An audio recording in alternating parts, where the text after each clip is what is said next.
இன்றைக்கு எத்தனையோ கயவர்கள் அதிகாரத்தில் இருந்து கொண்டு சிறுபான்மையுடைய சொத்துக்களை கையாளுவதற்கு அதை திருட்டுத்தனமாக அபகரிப்பதற்கு இப்படி சட்டங்கள் வழியாக உள்ளே நுழைகிறார்கள். இதை நாம் ஒருபோதும் நாம் இந்த உலகில் வாழும் காலத்தில் அதை அனுமதிக்க கூடாது. பெருமானார் ஸல்லல்லாஹு அலைஹி வஸல்லம் சொல்லி காமிப்பார்கள், வாழும் காலத்திலேயே அல்லாஹ்வுக்காக நீங்கள் செய்யக்கூடிய அந்த வக்ஃப் சொத்து நீங்கள் மௌத்தா போனதற்கு பின்னாடியும் உங்களுக்கு அது நன்மை கொண்டாந்து சேர்க்கும். குர்ஆன் சொல்லக்கூடிய பறைச்சாற்று எப்படிப்பட்ட பறைச்சாற்று என்று சொன்னால், குர்ஆனிலே அல்லாஹ் தஆலா பேசுவான், வஅன்ஃபிகு மிம்மா ரஸக்னாகும் மின் கப்ல் ஐயாதி அஹதகுமுல் மௌத்.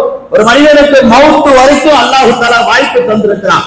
அந்த மௌத்து வந்துருச்சுன்னு சொன்னா அந்த மௌத்துடைய நேரத்தில் அவனால எதையுமே செய்ய முடியாது. அதனால மௌத்துக்கு முன்னாடியே ஒரு செல்வந்தர் நான் அல்லாஹ்வுக்காக தருகிறேன் என்று வாக்கிற்கு வக்ஃப் செய்து விட்டால் அந்த சொத்து அவர் மௌத்தானதற்கு பின்னால் நல்ல வகையில் பயன்படுத்துகின்ற காலம் எல்லாம் அதில் வரக்கூடிய வருமானங்கள் ஏழை மக்கள் பயன்படுகிற காலம் எல்லாம் அந்த நன்மை எல்லாம் உலகம் அழிகின்ற வரைக்கும் எவர் வக்ஃப் செய்தாரோ அவருடைய மன்னருக்கு நன்மைகள் தொடர்ந்து போய்கொண்டே இருக்கும். மனைவி, பிள்ளைகள், தாய் தகப்பன், உற்றார் உறவினர்கள், நண்பர்கள், சமூகத்தில் உள்ளவர்கள் யாரும் மௌத்துக்கு பின்னால் அதிகம் நினைத்து நன்மை எத்தி வைக்காத காலத்தில் தன்னுடைய உழைப்பில் உள்ள சொத்தில் 1/3 பங்கை தன் மறுமை மன்னரை வாழ்க்கைக்காக ஒரு இஸ்லாமிய முஸ்லிம் கடைசி நொடியில் ஆன்மீகத்தில இறைவனை தேடக்கூடிய அந்த நெருக்கத்தை கூட இன்றைக்கு ஒன்றிய அரசு அதை தடுத்து நிப்பாட்டி முஸ்லிம்களுடைய மத சுதந்திரத்தையும் முஸ்லிம்களுடைய இறையாண்மையும் முஸ்லிம்களுடைய அந்த ஒற்றுமையையும் இறை பக்தியையும் உடைக்க பார்த்தது என்று சொன்னால் இதற்காக நாம் குரல் கொடுப்பது நம்முடைய கட்டாய கடமையாக இருந்து கொண்டிருக்கிறது.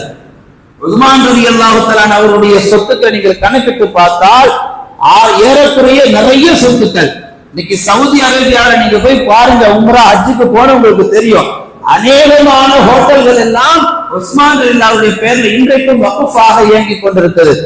மதீனாவில ஒரு காலம் வந்தது, உஸ்மான் ரலியல்லாஹு அவர்கள் வாழ்ந்து கொண்டிருந்த பொழுது கடுமையான தண்ணீர் பஞ்சம் ஏற்பட்டது. அந்த கடுமையான தண்ணீர் பஞ்சம் ஏற்பட்ட பொழுது அங்குள்ள மக்கள் எல்லாம் கடுமையாக பாதிக்கப்பட்டார்கள். ஒரே ஒரு யஹூதியிடம் மட்டும் ஒரு கிணறு இருந்தது. அந்த கிணறை விலை பேசுவதற்காக உஸ்மான் ரலியல்லாஹு அவர்கள் தந்திரமானவர்கள் வியாபாரத்திலே போய் அழகாக பேசினார்கள்.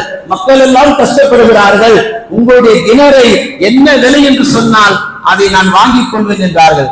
யூதன் என்ன செய்தான், உடனே ஒத்துக்கொள்ளல. கொஞ்ச நேரம் பேச்சுவார்த்தை போய்கிட்டே இருந்தது.